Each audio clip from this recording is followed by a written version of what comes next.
تو کل انشاءاللہ مولانا داری صاحب جو ہے مجلس و خطاب فرمائیں گے، اور انشاءاللہ پھر زندگی رہی اور پھر موقع دیا تو بتوفیق پروردگار بتائیے اہل بیت پھر کسی نئے موضوع پر گفتگو ہوگی اور آشنا ہوں گے ہم اور آپ کسی نئے مضامین پر گفتگو ہوگی اور کسی موضوع پر انشاءاللہ۔ اور اگر بہرحال میں تو کہہ رہا ہوں اس امید کے ساتھ بھی منتظر ہوں مجھ سے مجلس پڑھو نہیں گے، یقین ہے۔ تو بہرحال یہ آج یہ سچرے کی میری یہ آخری مجلس ہے، کل انشاءاللہ باللہ حجت الادب دانی صاحب اللہ خطاب فرمائیں گے۔ تو لکھنا پڑھنا نہیں جانتے تھے، بس یہی سے میں تقریر کو موڑ رہا ہوں، لکھنا پڑھنا نہیں جانتے تھے۔ کل میں نے امی کے کئی معنی بتائے تھے کہ ماں کو بھی کہتے ہیں، خانہ کعبہ کی زمین کو بالکل پورا کہتے ہیں، اور جب دو نور کے ذریعے آپس میں ملتے ہیں تو اس ملن کو بھی کہتے ہیں۔ نسل پیغمبر کی بقا کے لیے جب نور یعنی پورے فاطمہ ملا تو پیغمبر امی کہلائے۔ جناب سعید نے پوچھا تھا چوتھے امام سے کہ جو یہ امت میں بحث ہے کہ رسول اللہ اتنا پڑھنا نہیں جانتے تھے، چوتھے امام کے فرزند ہیں اور جو زیدی سادات ہیں وہ انہی سے اپنے آپ کو منسوب کرتے ہیں جناب زید سے، وہ زیدی سادات پائے جاتے ہیں اور سادات 12 میں زیادہ ہیں زیدی سادات پائے جاتے ہیں۔ تو یہ اپنے آپ کو چوتھی میں بیٹھ جناب زید سے منسوب کرتے ہیں۔ بھائی جناب زید روایت میں جو آپ سے پوچھتے ہیں کہ امی کے کیا معنی، ام کے کیا معنی ہے اور رسول اللہ کو امی کس بنیاد پر کہا جاتا ہے؟ تو چوتھے امام نے کہا کہ بیٹا زید سنو، تمہارے دادا علی کی ساتھ ہی ام ہے، کیونکہ ام کے ایک معنی ہوتے ہیں علم کے، ام کے ایک معنی ہوتے ہیں علم، اور تمہارے دادا علی کے ساتھ ہی ام ہے، علم ہے۔ علم کہتے ہیں بلندی کو، اور علم سے ایک مجمع بنتا ہے، جہاں علم اٹھتا ہے وہی مجمع ہوتا ہے۔ دیکھیے کل کی شرح اگر آپ کو یاد ہو تو میرے جملوں کو محسوس کر لیجئے گا، علم دیکھا کہ نہیں وہاں مجمع ہونے لگا۔ تمہارے دادا علی کے ساتھ ہی علم ہے، کیونکہ سخاوت کا مجمع، شجاعت کا مجمع، علم کا مجمع سب تمہارے دادا علی میں موجود ہے۔ تو کہا کہ پھر رسول اللہ امی کیوں کہلاتے ہیں؟ کہا بدید خود کے میدان میں، اسی لیے اللہ نے کہا تھا میرے رسول آج علی کو ہاتھوں پہ بلند کرو، کیونکہ علی کی ذات ہے علم، اور علم کہتے ہیں ان کو، جیسے علی کو بلند کیا اور کہا من تم کو مولا ہو فہذا علی المولا، تو نبی کو خطاب ملا امی کا۔ سبات پڑھنے سبتے ہوئے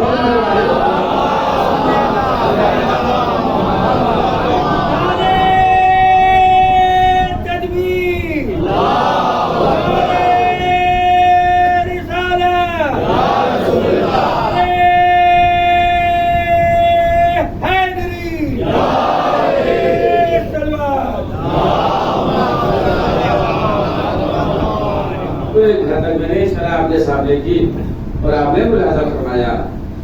دیکھیے عصمت رسول کا معاملہ یہ ہے، سیرت رسول کا معاملہ یہ ہے، یاد رکھیے اللہ کو بہت ناگوار گزرتا ہے اگر کوئی رسول کا دشمن ہے۔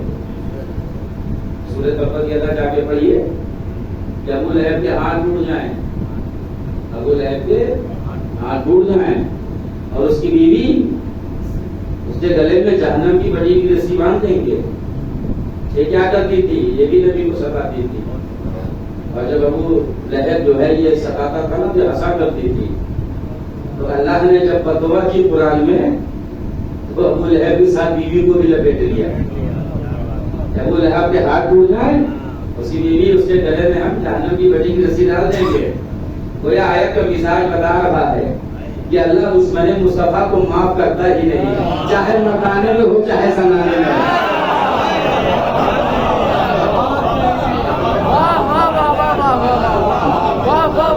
آپ کا ذہن پہنچ رہا ہے، اللہ دشمن مصطفیٰ کو نہیں معاف کرتا، چاہے مکانے میں ہو چاہے زنانے میں ہو۔ لفظ پہنچ گئی آپ تک، جملہ سنیے، لکھنا پڑھنا نہیں جانتے، یہی پر زور ہے۔ اہل بیت نے بتایا، سیرت پیش کی، اگر رسول کے بعد اگر رسول کی سیرت دیکھنا چاہتے ہو تو اہل بیت کو دیکھنا۔ یہ سیرت رسول کو وادی لے کے جائیں، یہ بتائیں گے کہ سرکار دو عالم کی سیرت۔ مدینے سے نکلے تھے مولا علی علیہ السلام اور کوفہ جا رہے تھے، یہودی راستے میں ہم سفر ہو گیا۔ سیرت کیا ہے جو ملاحظہ فرمائیے ہے کیسے سیرت رسول کو باقی رکھ رہے ہیں۔ مدینہ سے کوفہ جا رہے تھے، یہودی ہم سفر ہو گئے، اس کو بصرہ جانا تھا، ساتھ جا رہے ہیں اسے مولا علی۔ یہ چوراہا آ گیا جہاں سے بصرہ کا راستہ الگ ہوتا ہے اور کوفے کا راستہ الگ ہوتا ہے۔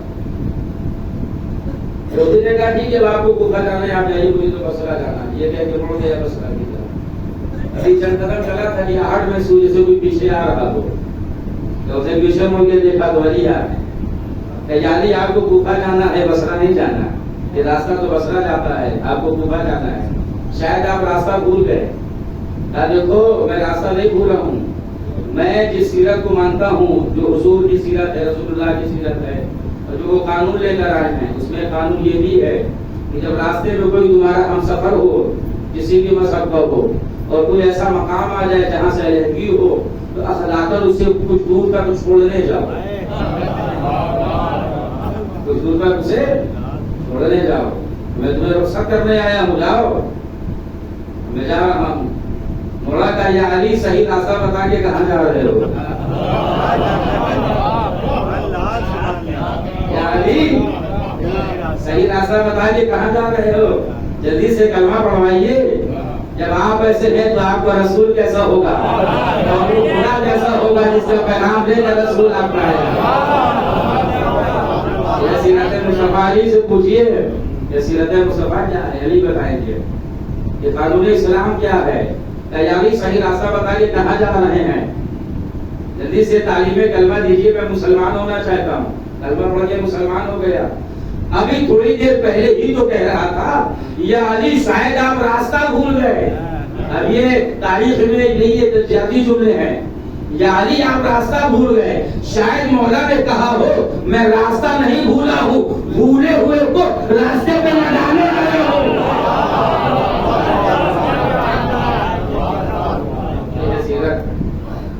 آپ سیرت دیجیے۔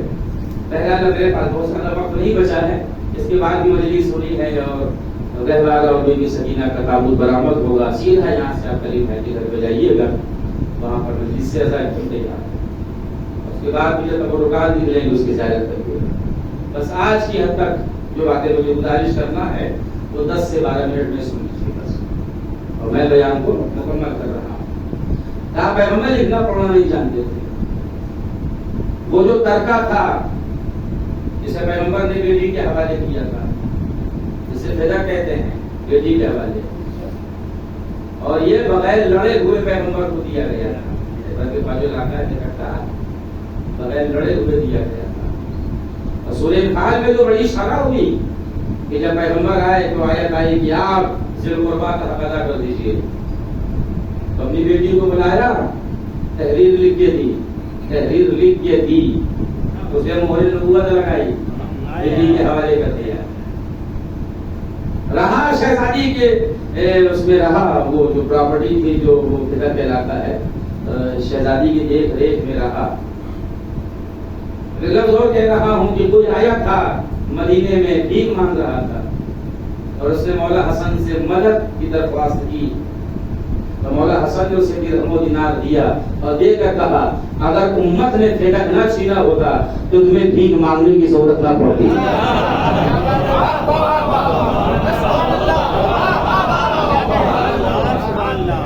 اگر امت نے فدق نہ چھینا ہوگا ہم سے تو تمہیں بھیک مانگنے کی ضرورت نہ پڑتی۔ یہ جو بیداری نظر آ رہے ہیں ان کو چاہیے کہ بددعا کریں غاصبان فدق کے لیے۔ اور بڑی آمدنی تھی، مولا حسن دسترخوان تو آپ سنا کرتے ہیں، بڑا مشہور ہے، جو دسترخوان بچتا تھا اسی کی آمدنی سے بچتا تھا۔ امت نے حق تو چھین لیا لیکن دسترخوان نہ بند ہوا، اور آج گھر گھر دسترخوان بچ رہا ہے۔ جزاک اللہ خیر، مولا سلامت رکھیں، ہم محسوس کر رہے ہیں۔ اور جب وہ نگران جو میت تھا شہزادی کی طرف سے بعد وفات پیغمبر، اسے وہاں سے ہٹایا گیا تو روتا ہوا آیا قرآن کے بعد کہتا ہے کہ شہزادی ہمیں وہاں سے ہٹا دیا گیا. کیوں؟ تاکہ کہا کہ رسول اللہ نے فرمایا ہے کہ جو کچھ ہم چھوڑ کر جائیں وہ جاتا ہے اور امت اسے آپس میں بانٹ لے, اسے لے لے. کہا آؤ ذرا یہاں آؤ, جاؤ دربار میں چلی جاؤ اور انہیں قانون میراث سمجھا دو اور قرآن کی روشنی میں سمجھانا. شہزادی آپ جا کے سمجھائیے نا قانون میراث. کہا میں اپنی کنیز کو بھیج رہی ہوں تاکہ ضمانات کھول کے دیکھ لے کہ قانون میراث ہماری گھر کی کنیزوں کو پتا ہے. قانون میراث ہمارے گھر کی کنیزوں کو پتا ہے. اور کہیں سمجھایا قرآن کی روشنی میں قانون میراث کیا ہے. بس کچھ نہ بولے, واپس آ گئی. پوچھا شہزادی قصہ سمجھا دیا؟ ہاں سمجھا دیا قانون میراث قرآن کی روشنی میں. کہا سمجھے؟ کہا شہزادی سمجھ کر بھی نہیں سمجھے. اب لفظ کو پہچانیے گا. بس شہزادی نے چادر ڈالی, کنیزوں کا حلقہ لیا, بچوں کو ساتھ لیا, علی بھی ساتھ ساتھ ہے, دربار میں پہنچی اور پہنچ کے جو کہا یہ بتا جب تو مرے گا تو تیری پراپرٹی کے وارث کون ہوں گے؟ اس نے کہا میرے بچے. کمال ہے کہ تیرے بچے تیری پراپرٹی کی وارث ہوں اور اپنے بابا کی پراپرٹی کی وارث نہ بنوں. یہ بتا اس کائنات میں میرے علاوہ کوئی اور ہے جو محمد کو اپنا باپ کہہ سکے؟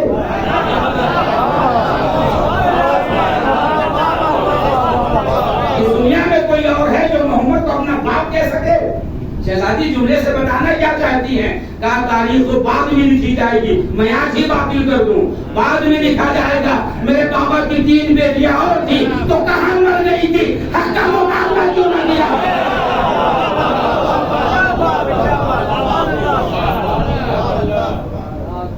تو مطالبہ کیا شہزادی نے, بس 5 منٹ اور رہیے میرے پاس. تو مطالبہ کیا تو ادھر سے ایک جعلی حدیث آئی, جعلی حدیث, نقلی حدیث آئی کہ آپ نے بابا نے یہ فرمایا کرو انبیاء نہ وارث ہوتے ہیں نہ وارث بناتے ہیں. تو شہزادی نے قرآن کی آیت پڑھی, تمہارے ساتھ سلیمان داؤد سلیمان داؤد کے وارث ہوئے. آیت پڑھی بھی حدیث پیش کی تھی, تو آپ بھی کوئی حدیث پڑھ دیتی. یہ آیت پڑھنے کی کیا ضرورت تھی؟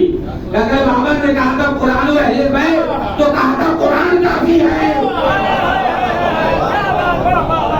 اگر قرآن کافی تھا ان کے لیے تو قانون میراث ہمیں قرآن سے بتاتے, حدیث کا سہارا کیوں لے رہے ہیں؟ حدیث کو پیش کر رہے ہیں. حدیث کے مقابلے میں شہزادی نے قرآن پڑھ کے بتایا کہ قرآن اہل بیت کے لیے کافی ہے, امت کے لیے نہیں ہے. اور رعایتیں پڑھی شہزادی نے. اب اس کو نالو سی بات کہنے جا رہا ہوں, اب وہ جواب میں کچھ کہہ بھی نہیں سکتے کیونکہ حدیث پہلے پیش کر چکے بھی جعلی حدیث. اب کچھ کہیں تو آیت کٹ رہی ہے. اس مقام پر آیت پڑھے گا شہزادی نے, اب آیت کٹ رہی ہے تو کچھ کہہ نہیں سکتے. تو حدیث ایک طرف, آیت ایک طرف, گھبراہٹ اتنی بڑھی, پوچھا گواہ کون ہے؟ گواہی دیجیے. اب دیکھیے آیت کے حاشیے پر شہزادی نے ام ایمن کو رکھا, ام سلمہ کو نہیں پیش کیا, اسماء بنت امیس کو نہیں پیش کیا, ام ایمن کو پیش کیا. کیونکہ جو مسند پر بیٹھا ہوا ہے نا وہ بھی مکے کا ہے اور ام ایمن بھی مکے کی ہے. دونوں ایک دوسرے کو جانتے اچھے طریقے سے. اور ام ایمن وہ بیوی ہیں جو 5 پشتوں سے وراثت میں آ رہی تھی. 5 پشتوں سے وراثت میں آ رہی تھی. پہلے یہ جناب عبداللہ, جو کہ جناب عبداللہ کا انتقال پہلے ہوا, رسول اللہ بعد میں دنیا میں آئے, یعنی باپ کی وفات کے بعد رسول اللہ پیدا ہوئے ہیں. لیکن ام ایمن انہی کی میراث میں رہی, عبداللہ کی میراث میں. نام ام ایمن نہیں ہے, نام ہے برکت. اور جیسے رسول اللہ دنیا میں آئے تو وراثت یہ رسول اللہ کو ملی, نام تھا برکت. لیکن جیسے رسول اللہ کو گود میں لیا لقب پڑا ام ایمن, یعنی امو کی ماں. اسے تاریخ نہیں پیش کر سکتا میں آپ کے سامنے.